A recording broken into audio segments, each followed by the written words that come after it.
Hey, everyone. I'm so glad you are here with me today. I am Liz. I'm joining you from Central Virginia and the unceded lands of the Monacan Nation.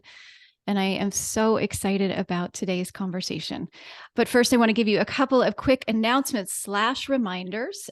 My book, Home to Her, Walking the Transformative Path of the Sacred Feminine, is available now from Womancraft Publishing. This book reflects my own exploration of sacred feminine wisdom, both from a historical perspective as well as my lived experiences and a lot of the insights that I have received from my guest on this show. So, if you're interested in reading it, I would love for you to support my publisher, Womancraft Publishing, by buying it from them directly. This is a small woman-owned business, an amazing business. Or you can support your local bookstore and order it there, or you can order it on bookshop.org, which shares their proceeds with local and independent bookstores. And if you've read it and you've enjoyed it, I would be so grateful if you would consider leaving it a review on Amazon or on Goodreads, which really helps other people find it. And if you've read it and you want to share your reflections with me, please do so. I love hearing from you. You can find me on Instagram at Home to Her.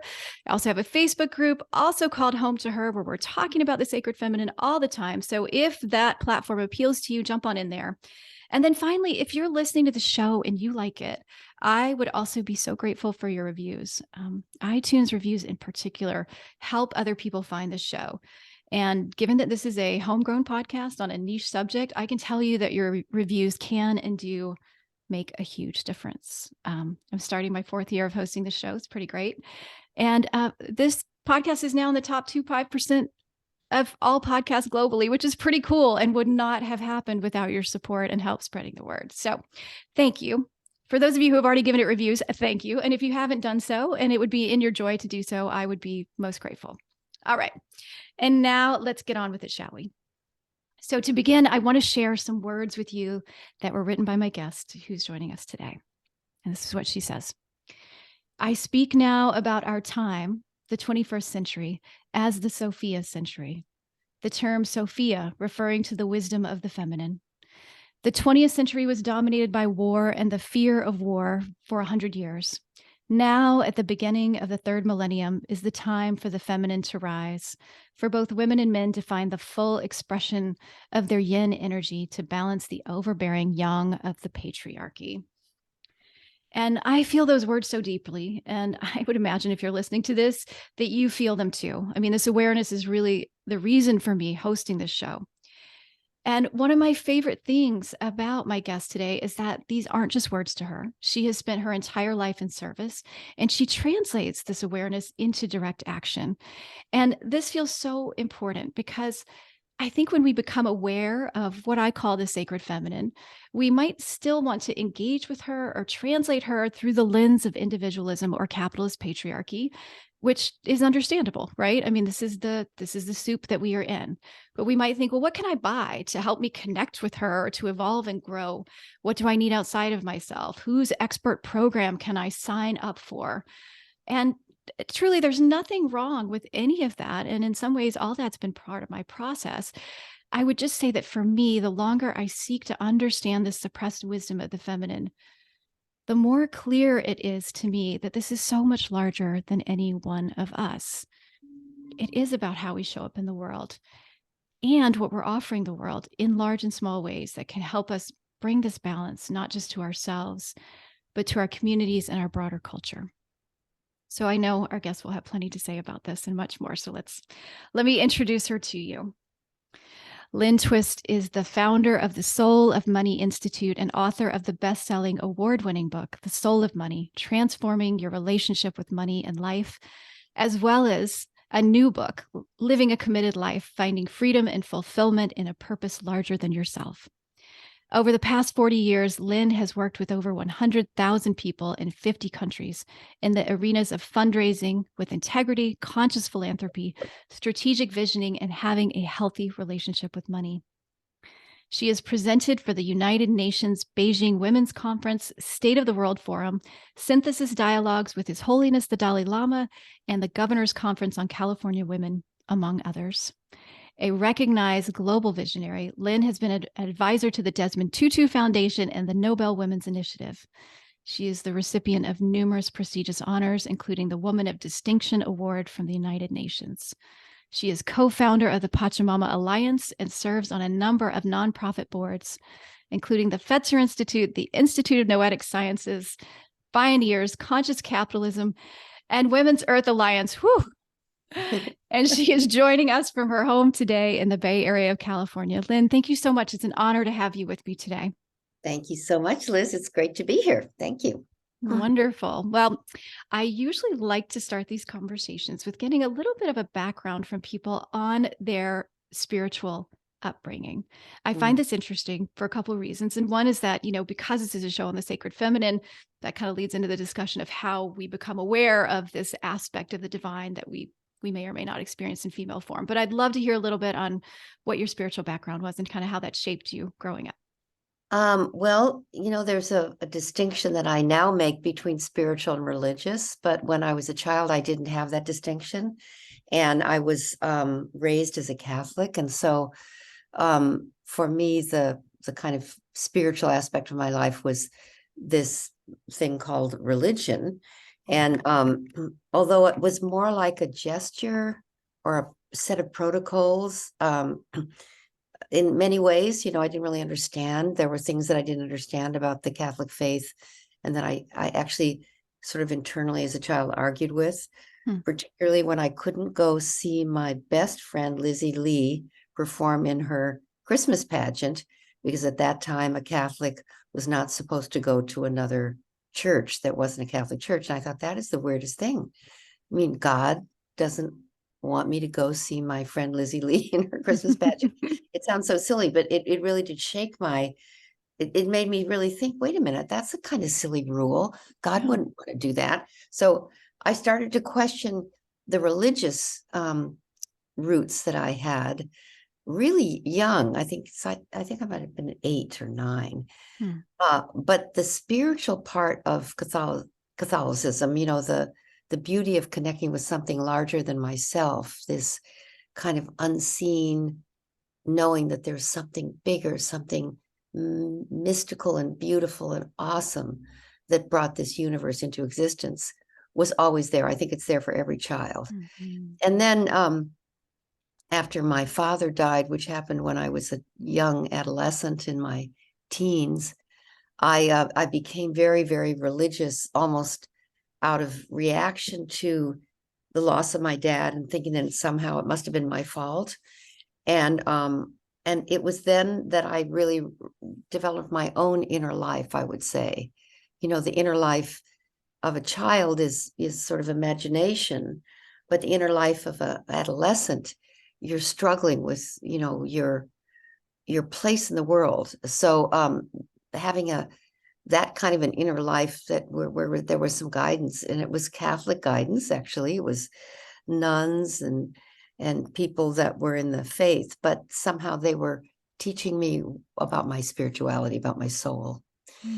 So I would say that was really seminal. And then I took the EST training, which is not a spiritual program at all. It's an ontological program. It's now called the Landmark Forum. And that was a huge deal for me. I freed myself from beliefs and kind of what I call life sentences like little prisons in my mind about who I was or who I wasn't. In the S training, that was the purpose of it in many ways, is to find some liberation and find out who you really are. And that was just huge for me. I can't say enough about how grateful I am for the S training. And then I got involved in ending world hunger, which is a cause, you could say, or a mission or an initiative. But really, for me, it was a spiritual path, really working on one of the biggest global issues that we face as a human community, and learning about the human spirit from people living in abject poverty, from people living in war, from people living in conditions of hunger and starvation, losing their own children to starvation. You find the deep, profound human spirit that's at the heart of everything, out of being proximate to suffering and tragedy. And then, of course, that led me to work with Mother Teresa. And you can't find a more spiritual, a better spiritual teacher than Mother Teresa was. Although she was also Catholic and religious, her spirit, her capacity to love and see Christ in every face was a huge influence on my life. So those are some of my highlights. I'm very fortunate to have a lot of people accompany me on my own spiritual path. And now Indigenous peoples of the Amazon give me another dimension or angle on spirituality, because I think spirituality comes in many languages, many forms, many different ways. And the current way that I'm learning is from not only Indigenous people, but the natural world and the spirit of life. So, and from the Great Mother, the Earth herself. Well, and that that kind of leads me to this next question, and if it's, I'd like us to shape it, or you to shape it in a way that makes it relevant to you. But I do like to hear from people what I call it the sacred feminine. You may use different language that may not resonate with you at all, but if there was a particular point in time where you feel like you became aware of, I guess, either the absence or the presence of this feminine divine nature, and if so, what was that turning point for you? And I guess the second part to that would be, if that language doesn't work for you or make sense or resonate with you, what might you say instead? Well, absolutely, totally resonates with me. First of all, sacred feminine. I also use the term divine feminine, as you probably do too. Um, when did it start occurring to me? Well, I'll just say, probably when I look back, some of my greatest teachers have been women who I think are deeply connected to that. So that's a retrospective view. Sister Benjamin was a nun who helped me when my father died, to deal with that loss. In the EST training, I had a male teacher, but I also became very close to some of the leaders of the EST movement that were really strong female women that I just adored and respected, and became almost students of. And then when the Hunger Project began, it became clear to all of us working at the Hunger Project and really working on ending world hunger, which was and still is the goal of the Hunger Project, that the key intervention for the eradication of hunger and poverty is the empowerment of women and girls. And that was a revelation at the time. In the 70s, 80s, and 90s, in the last century, most people wouldn't have said that. Now it's obvious, but it wasn't obvious then. And the Hunger Project was one of the first organizations on earth, really, to name that there was no more powerful intervention for ending world hunger and having people become self-reliant and self-sufficient than having women and girls be educated, literate, have access to credit, and have their voices heard in a community, in a village, in a country, all over sub-Saharan Africa. That's clearly the way through. And every major organization working on the ground in sub-Saharan Africa will say that now. In India, this massive hunger issue in India, it became clear that the freeing of women from the bondage of bride burning and dowry and female infanticide and the horrible things that were happening to women and girls in India, that freedom from that kind of bondage was the key to ending hunger and poverty in India. Also Bangladesh, also Pakistan, also Sri Lanka, also Nepal. So we started to uncover that the oppression and suppression of feminine voices, of women and girls, and giving them no access, creates an environment where hunger and poverty prevail, and violence. And so it became so obvious. I mean, it's just incredible now how obvious it is that that women and girls and the voices of the feminine are not only needed, but that's the emergent property is the wrong word. Let me think. Emergent energy vibration that needs to come through now to address literally everything.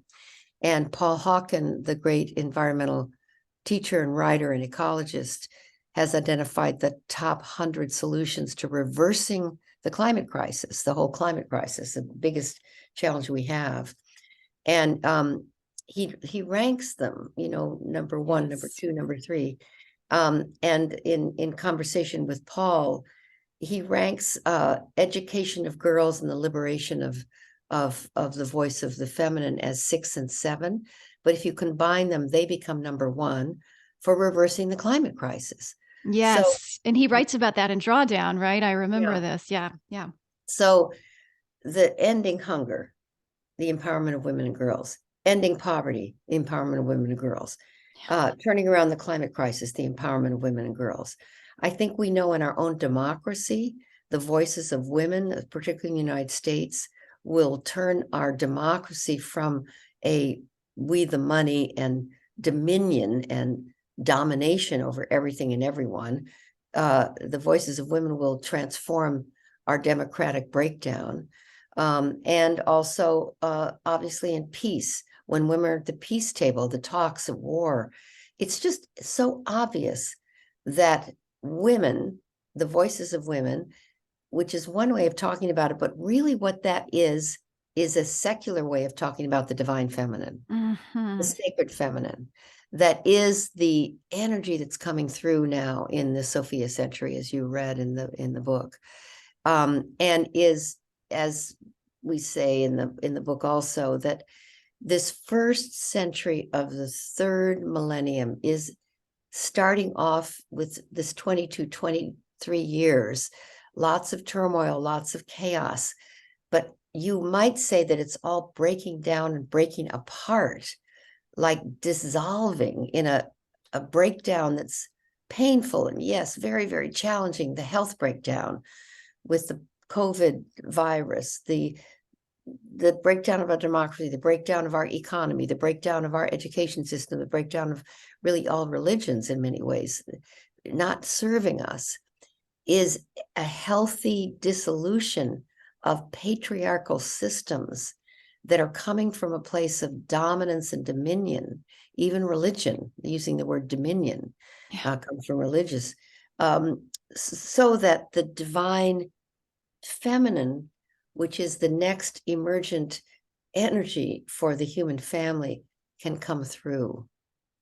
And and we can give birth, which is our job and our both biological and anatomical and spiritual jobs. Some women don't actually have children, but all women give birth in many ways, is what's wanted and needed. We need to reborn as a new kind of human being. So yes, absolutely.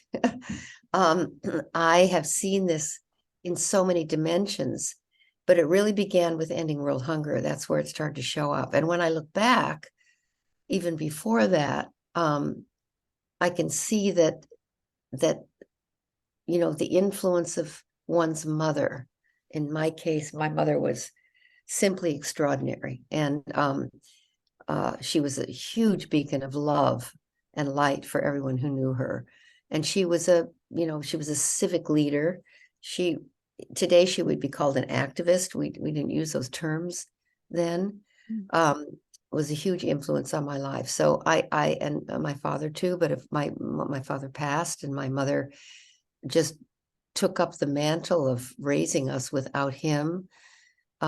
He died when he was 50, and she was 46. So he died very young, and she had 4 kids and her mother lived with us. So she had a huge responsibility. And this is before there were as many single moms as there are now. Now, women all over the world, but particularly in the United States, single moms are half our population. So women are just awesome, awesome, awesome. When I think about single moms during COVID, working full-time jobs, sometimes 2, 3 full-time jobs, and their kids at home on Zoom, I don't even know how they did it. I mean, it's just amazing. So the strength, the resilience, power, and capacity to love and include and gather and the strength of women is unfathomable without the divine feminine, because it's logistically impossible for us to do everything we do. Logistically impossible. You can't work full time, educate your kids full time, raise them full time. You can't do that without the divine feminine. So the divine feminine, the sacred feminine energy that's coming through us, makes us into a capacity that's almost unfathomable. And it's challenging and beautiful and inspiring and difficult and hard and unfair and crushing, and yet we do it. So I think I've always known it, but it became very, very clear for me during the early days of the Hunger Project in the 70s, late 70s, early 80s. So a long time ago. Yeah. Well, and you said, you're kind of putting it in, your words were secular terms. And I would also say really practical terms. Like I'm thinking of, I've talked to many people on the show who come at this from many different angles, and we really can get to a very philosophical place of different spiritual traditions and how do they understand the divine feminine. And I love all that, right? I'll geek out on all of it. But what I love about what you said is that you bring it into the realm of where we are right now, and which is also beautiful because to me it underscores that there's no real separation, right? We are an expression of the divine feminine ourselves. And so of course you would see this, we can take it in the philosophical place and in the esoteric realms, but we can anchor it right down in our bodies and in what we see happening around us every day. And I think that's super important because it gets us into the realm of, well, then we're actors, and we can become activists, which is exactly what you have done with your life. Yeah, I call myself a proactivist, actually, Yes, I because love that. Yeah. I'm an activist for, not against. Yes. And I see the things that we need to dismantle and dissolve, but I'm not into attacking them or killing them. I'm into hospicing their natural death because they're unsustainable. So yeah, so yes, but I'm in the trenches, as an activist word implies, and proactivist, and I'm in the trenches in a particular way. Yeah. Yes. And that makes me think of something that you wrote about in your most recent book, Living a Committed Life, where you talk about the difference between, this isn't exactly what you said, but this is what came up. So we're going to go there, I think. But you talked about the difference between taking a stand versus taking a position. And I wonder if you could speak a little bit about that and what you see as the difference between those two things. Yes, well, positionality, this is a way of looking at this. Positionality creates its oppositionality. So if I say right, it really creates left. If I say up, it creates down. If I say here, it creates there. Positionality has that dynamic. And so if I say progressive, it creates conservative. If I say conservative, it creates progressive. That this kind of positionality is very much in our culture. Yeah. If I say pro-life, it creates pro-choice. And the deeper, the more entrenched the pro-life position is, the more entrenched the pro-choice position will become. That's the way the thing works. Kind of that's the energy. And then another way of talking about position is it's a point of view. And if you think of this term point of view, it's not just a point of view opinion, it's a point from which you view the world. So you view the world as a woman or a man or a African American or a person of wealth or a person of privilege or a person of marginalized means, etc. So we have our point of view is from whence we view the world. It's also almost geographic. So, there's the point of view of a room. If you're sitting in the corner of a room, you see the room in a certain way. If you're sitting in the middle of the room, you see the room in another way. Yeah. And both points of view are 100% accurate for the person who has that point of view. It's 100% the truth for them. But sometimes we think our point of view, or our position, you could say, is the truth for everyone. And that's when we get into trouble. we can't listen to another point of view. We can't agree with it because our point of view is different or our position is different. So you could see in our, political landscape, there's all this arguing and all these different points of view. But I think positions are important and points of view are important. I'm not saying they're wrong or bad. They have a dynamic that is sometimes quite challenging and also very useful. Taking a stand is a whole different thing. And that's why I pause before I talk about it, because it has in it this completely different domain. So when you take a stand, like Martin Luther King did, like Mahatma Gandhi did, like Elizabeth Cady Stanton and Susan B. Anthony did, like Jane Goodall has, like Maya Angelou did, like Oprah has, people that we truly admire that sort of go down in history as true game changers. They're people who, it's not that they didn't have a position or a point of view, but they relinquish that and live from a stand, which is almost like going up 30,000 feet and looking down and seeing all the different positions or points of view on the game board and seeing that they're all valid.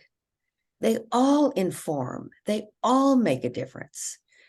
And a stand is something that Archimedes said, give me a place to stand and I'll move the world. And you can. These are people who did move the world. And when you take a stand, you relinquish your point of view. You let it go. You're down here in one of these points of view. If you, kind of the metaphor of going up 30,000 feet, you relinquish your point of view. And what you gain is vision. Instead of a point of view, you have vision. In other words, you can see it all. Mm-hmm. You have a vision is both a verb and a noun. So when you have vision, you have the capacity to see it all, the whole, and you see the vision of the whole, and you see what wants to happen. That's the vision. So taking a stand has a huge impact on a person's life. And it takes a lot of courage to take a stand, because once you take it, you become that. You don't, and people start to relate to you for what you're standing for, rather than your personality or your identity or your points of view. And that's a good thing, I think. I mean, I think it's helpful. So a stand is always for, and it's not something you can actually ever take credit for. You can't check it off. You can't say, okay, I did that. That's my accomplishment. No, it's a direction that you are calling into being for the human journey. So it might be, I stand for social justice for all children, or it might be, I stand for giving everybody in the world, wherever I can, access and connecting them with beauty. Or it might be, I stand for giving and receiving love in every interaction. Or I stand for every child having someone who sees them and mirrors back to them their greatness. Or I stand for it like that. So big, beautiful visions for the world, that you live in communion with that stand, and it informs the very fabric of your life. And that's different than a position. And it doesn't mean that Martin Luther King or Mahatma Gandhi didn't have positions for and against stuff, right, but they lived from their stand, and then they would drop into positionality to accomplish things and to, exercise their moral courage. But a stand is really almost like a holy place from which you live your life. And I recommend it. And I think everyone has one, but they just don't know it. And one of the things that I love to do is help people uncover that for themselves, because we have such a challenging, epic time that we're living in, that I think if you're born today, if you're alive today, if you're inhabiting this world now, you have a role to play. And it's not a big role or a small role. It's just your role. And if you can discover what it is and play it with all your heart, you have a life of meaning, purpose, joy, freedom, and fulfillment. And that's a committed life. Mm-hmm. I love that. And I wanted to share a couple of things that came up as you were saying that. One, when I think of positions, I know, and I'd be curious, Lynn, your response to this, but I know for me, one of the things that's happened for me in working with what I call sacred feminine energy is that anywhere that I might be getting too entrenched or, I have figured it out. This is the truth. This is the way that it is almost a guarantee that, and I call her she, you know, you call her whoever you want, source or God or whatever, she is going to come along and just yank the rug right out from under me and be like, wait a minute, what about this? Can you see it from this? So to me, being able to move your perspective on, we call it the checkerboard of life, perhaps, you know, and see from those different places, that feels divine feminine inspired, or at least it has been in my life, much more so than, let's say, I was raised in a Southern Baptist household. I didn't get that perspective of the God that I had in that world, you know, but I feel like that's been something that the sacred feminine has given me, that ability to shift lenses. And I think part of it is, and you talk about this too, but this idea that all of life is sacred, which is also something that the sacred feminine has brought to me. So if all of life is sacred, then I've got to figure out, you know, be able to shift my position, be able to shift my viewpoint and see that there's something sacred at play here, even if it's not the way that I might approach it. Yeah, right.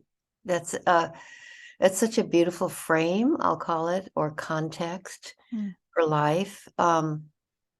And such a gift to be in communion with that. I'm sure for you it is, for me too. It doesn't explain all the weird things that are going on right now, but it is a frame that allows me to be myself in the presence of all that's going on, and know that I have something to bring, that I have that I've been blessed, and that I have gifts to give, and that that we're on some sort of a holy path that I don't always understand. In fact, I almost never understand it. But I don't understand electricity, yet I can turn on the lights. You know, I don't understand how my computer is, how I'm able to talk to you, how this is happening through this little machine that we're both looking at, or the microphone in front of you. But I know it all comes from the earth. I know it's all miraculous. I know that we have an opportunity to, as the feminine does, accept, embrace, and deeply affirm what is showing up, that in a way that we can be of use, I don't know, there's such a, I'm so glad I'm a woman. I just was thinking, you know, the men have been so burdened with so much responsibility, accountability, really, quite heavy. You know, this bird of humanity metaphor. Do you know that? Yes. Can you speak to that from the Baha'i faith? Yeah. Do you mind describing that? I loved that so much. I love this because it doesn't make anybody wrong, or it just really sort of helps us all accept the roles that we've been playing. So there's a prophecy, it's a Baha'i prophecy from centuries ago, and it's also been adopted by the Cherokees. And I thought it came from the Cherokee people, but it comes from the Baha'i people. And they say the bird of humanity has two great wings, a male wing and a female wing. And that the male wing of the bird of humanity has been extended for centuries, fully extended. But the female wing of the bird of humanity has not yet fully extended itself, is not yet fully expressed, and has been sort of folded in, while the male wing has been fully expressed, and in order to keep the bird of humanity afloat, has become highly developed, muscular, overdeveloped actually, and in fact has become even violent to keep the bird of humanity afloat. And so the bird of humanity has been flying in circles for hundreds of years with only one wing fully expressed. And that the prophecy says in the 21st century, which is now, the female wing, the feminine wing of the bird of humanity in all of us, in men and women both, will fully extend itself and begin to express itself fully, which will allow the male wing of the bird of humanity to relax and not be so violent. And then the bird of humanity, for the first time in hundreds and hundreds and hundreds of years, in the 21st century, the bird of humanity will begin to soar. Mm. And I love that prophecy because it doesn't make men wrong and women right. It doesn't make it almost acknowledges the burden that we put all of us on the masculine to deliver, to produce, to hunt, to conquer, to dominate, and of course it's gotten out of control. We've all been a party to that. And the women of the world, we can see ourselves as victims, yes, but is that powerful? I don't think so. We can see ourselves as complicit and now needing to really step out of the shadows into the light and bring our light and shine it on everything, everyone, particularly tone down the patriarchy in ourselves and in the culture that we've all been responsible for creating. So I feel very grateful for that prophecy because it takes the sting and the make wrong and the blame out of some of what, what we sometimes find is the rhetoric around the divine feminine, the sacred feminine, and the dysfunctional masculine. There's dysfunctional feminine too. We gossip, we backbite, we form cliques. There's the whole mean girl thing. That's really the ugly underbelly of the feminine that we need to own and take responsibility for and transform. So there's so much to learn from this time that we're living in because so much is called for, and we are in it. In my view, I'll just say it's my view, but I think it's really happening. We're in an evolutionary leap, and in an evolutionary leap, in any kind of growth spurt, there's pain, and it's appropriate. It's like having a baby. Pain pushes until vision pulls, as we say, as Michael Beckwith says. And it's painful being alive right now. It's painful seeing the dissolution of so many institutions. It's painful seeing people die of COVID and the war in Ukraine. And, there's so many things to be upset about. It's painful to watch our democracy just, under threat, under attack. At the same time, it's necessary passage probably to have the transformation that we're now in the midst of having happen. And my heart goes out to all that suffer. At the same time, if we look at it in a much larger frame, we can see that something very epic is going on, and that it's powerful and it's important, and that we're going to get through it. Ultimately, we're going to get through it. Yeah. Yes. So many thoughts there. And you were speaking earlier too. I was thinking, I know you write towards the end of your book, Living a Committed Life, you talk about the butterfly and the caterpillar, that process of transformation from caterpillar to butterfly, and how probably many of you listeners have heard this, the idea that the caterpillar literally has to dissolve. And then, there's these imaginal selves that have to seek each other and find each other. And I feel that, when you wrote that, I'm like, oh gosh, that is the time we're in, isn't it? And it's messy and murky. Like I would imagine, if we say that we are those imaginal selves, like, right. And we're kind of fumbling around in the dark of what used to work, and we're trying to find each other and we don't know. And we're throwing this at the wall and say, is that going to work? Are you my mother? Can I find this piece? Can I find that piece? It's just it's a messy time. And I've kind of been leaning into that thought for myself and the way that I parent. And the way that I show up in the world of like, it's a messy time. We chose to be here, because I think that's true. I think we chose to be here at a particularly transformative and messy time where it's Yeah. not completely clear. And so part of the process is kind of bumping around, Right.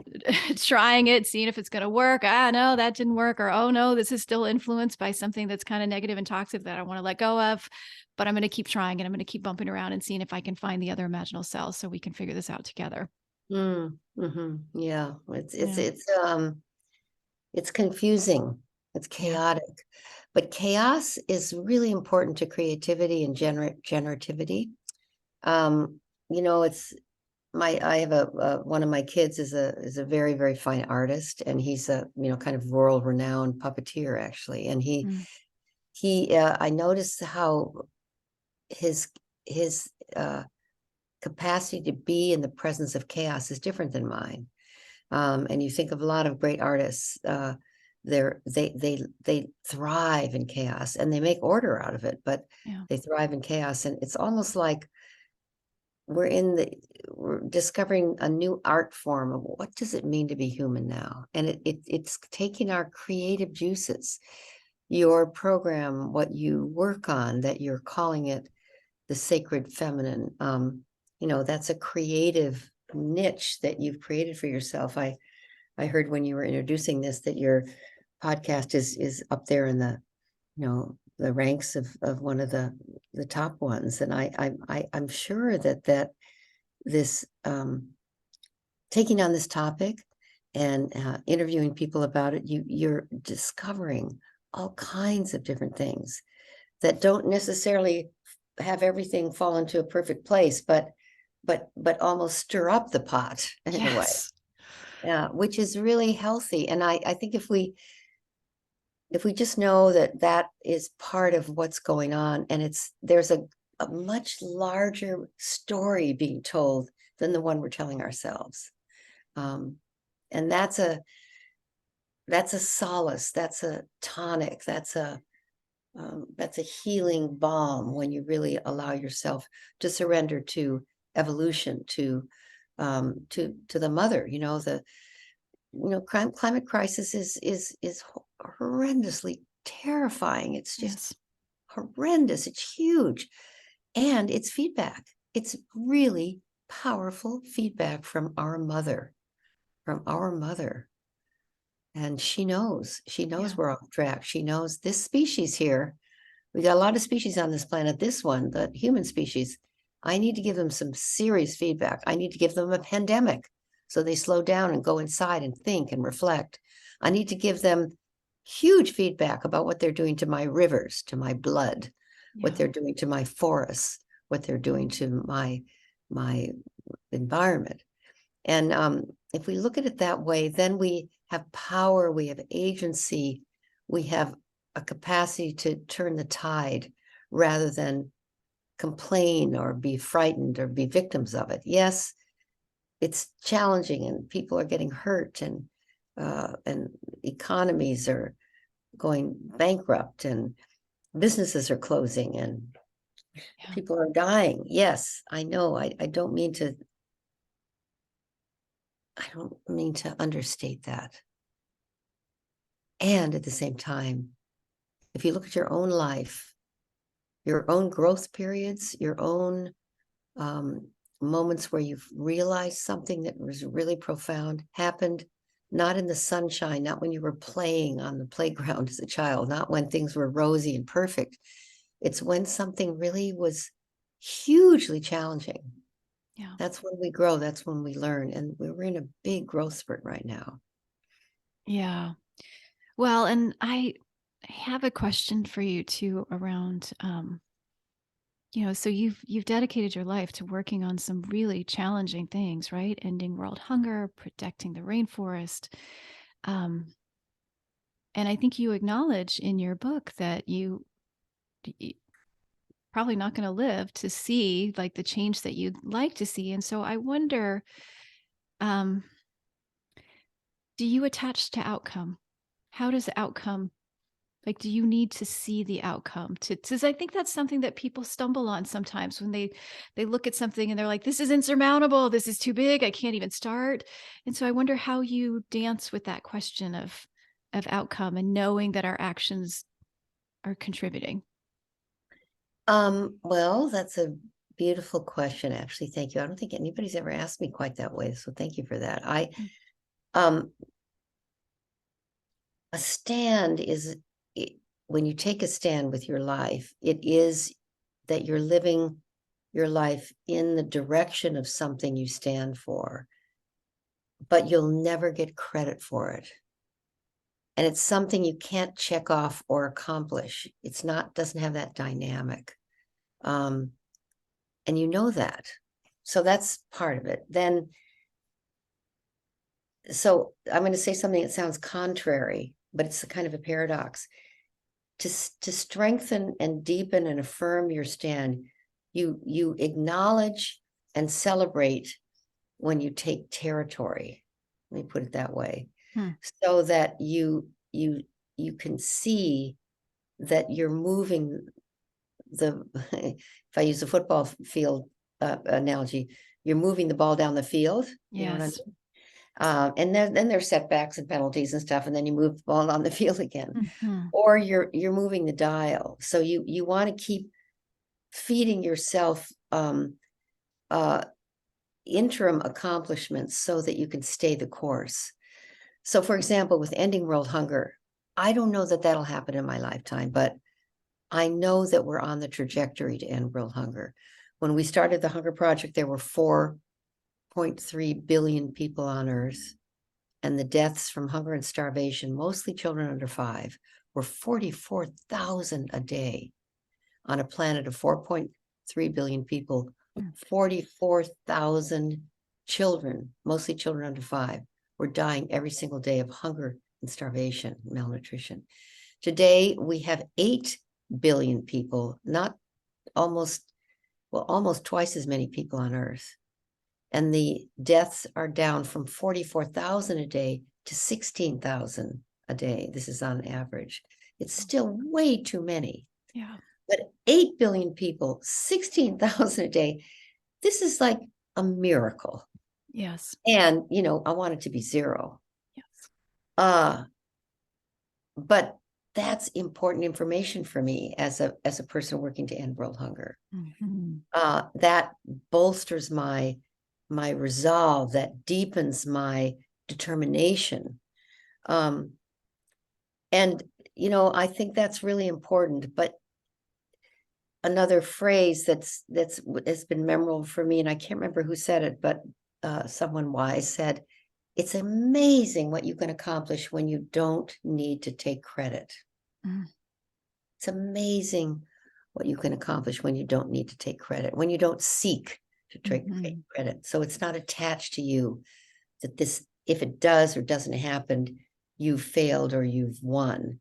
So it's not about your identity, about your victory. It's really about getting the job done. Yes. And then there's a beautiful quote that I won't get right by it's probably by Rumi. No, it's Rilke.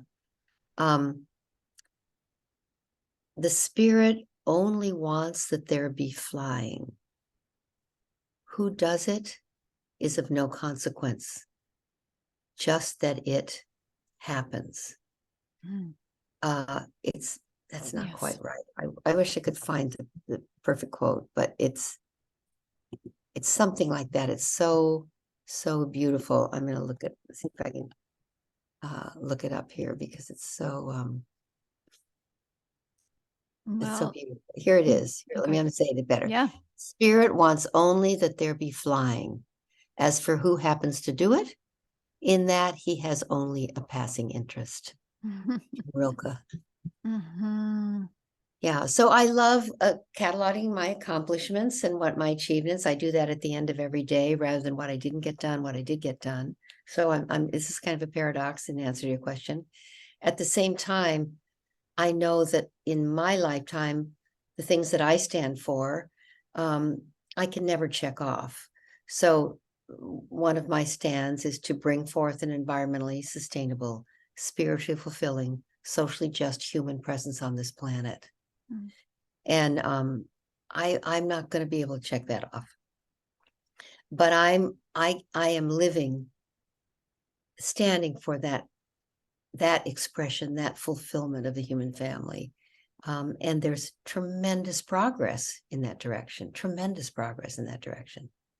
So that's kind of the twofold answer to your beautiful question. Thank you. I love that. And I keep having this visual. I tend to, I've said this on the show before. I can't translate what I see onto paper. I am not a visual artist that I get it down, but I often think in pictures. And what I think of when you were talking about, how you just beautifully expressed like this stand that you have, and then like having a stand, it's like, I'm imagining like a river, like a sacred river of energy, perhaps. And that, it's the river that's calling to us, perhaps, or the river that we're already a part of, or we're standing next to it. And then, when we make those commitments, we're like stepping into it, or we're acknowledging that we're a part of it. Maybe you already know you're a part of it and you just sort of surrendered and flow. And then there's others that are in that river with you. And like that, you're carrying that sacred river on, and that sacred river is carrying you on. And that's so much bigger than this one life, right? Like Yeah. it will just keep going and going and going. Yes. Yeah. That's Yeah. beautiful. That's an act of trust. Yeah. Trusting the universe. Yeah. Yeah. Okay, I have one last quick question for you, because I know you're on a time frame here, but it feels like an important one that I really wanted to ask you. And with this idea of the feminine and Sophia century, and this beautiful analogy you gave with the Baha'i faith and the bird, part of this to me is recognizing, again, if we go back to all of life is sacred, then I am sacred, and this body that I've been given is sacred. And so this aspect of self-care is really important, I think, and knowing our boundaries and knowing our limitations. And I'm wondering, and I feel like you kind of write about this in your book, like how that dances with this broader stand and making a commitment, because so often we're still in this patriarchal stew, right? And a lot of times that idea of making a stand and making a commitment, it can come through in this way of, we prioritize burnout. We clap people on the back for it. Look at you. You worked so hard, you got exhausted. So I wonder, again, I'm imagining a dance here, but I wonder how that dance has been for you and how you dance with that, those energies. Yeah, well, I two things I'll say. First of all, if you see yourself as the life you've been given, and your job is to now give it, you want to make sure that you realize you're an instrument of something larger than your own life, and you need to care for this instrument, this vehicle you've been given. That's one way of looking at it. There's a phrase in the book that I use called "drink as you pour." Drink as you pour. Make sure you're included. And I have a commitment. This comes from Buckminster Fuller, to create a world that works for everyone with no one and nothing left out. That's a stand. Now, that's a big stand. But that create a world that works for everyone with no one and nothing left out includes me. Yeah. It's me. And then another way of answering your question is that I don't seek balance exactly, which is what many people struggle with. I seek integrity. And integrity is that I keep my word. If I give my word, I can be counted on to keep it. It's not that I don't fail from time to time for showing up on time, or, but that's who I am, is in many ways my word. I think this is true of pretty much everybody in one way or another. So if my integrity is intact, I feel in communion with who I am. And I think burnout is actually a function of being disconnected from source, rather than it's working too hard or working too long. When you're in touch with source, you have almost infinite energy, and source will guide you to lay yourself down here and replenish. And stop there, because that's not yours to do anymore. That belongs to others. So I'm giving you 3 or 4 answers that don't actually always fit together, but those are the answers that have guided me in my life. I love that. And I loved that that reflection on burnout being a reflection of being disconnected from source. That was a a gut punch to me in the best possible way. So thank you for that. Welcome. Yeah, thanks. Oh, Yeah. Lynn, I could keep talking to you, but I thank you. Thank you so much for your time. It's been such an honor to be in conversation with you. Mm, thank you so much. And I love talking to you too. And good luck with everything and have a fabulous new year.